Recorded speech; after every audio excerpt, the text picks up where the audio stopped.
জুলাই বিপ্লবের সমন্বয়কারী ও বিভিন্ন ইস্যু নিয়ে সামাজিক যোগাযোগ মাধ্যমে কথা বলা কলাপাড়ার জনপ্রিয় কন্টেন্ট ক্রিয়েটর নুরুজ্জামান কাফি বিপ্লবী সরকারের ডাক দেওয়ার সিদ্ধান্ত থেকে সরে দাঁড়ালেন।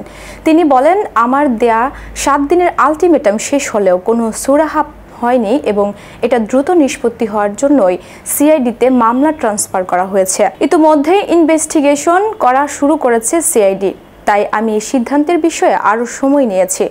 তিনি আরও বলেন, আর মাত্র 2 দিন পর 21 ফেব্রুয়ারি, এই দিনটি সবার কাছে অনেক গুরুত্বপূর্ণ, তাই আমি আপাতত আরও কিছু সময় নেব।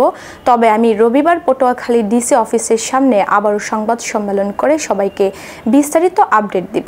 এ বিষয়ে কলাপাড়া থানার ভারপ্রাপ্ত কর্মকর্তা মোহাম্মদ জুয়েল ইসলাম বলেন, কাফির বাড়িতে অগ্নিকাণ্ডের ঘটনায় অজ্ঞাত আসামি করে মামলা করা হয়েছিল। আমরা মামলাটি গুরুত্ব সহকারে আমলে নিয়ে তদন্ত শুরু করে দিয়েছিলাম।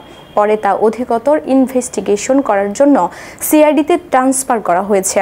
আপাতত এইটুকু তথ্যের সঙ্গে আমি আপডেট আছি।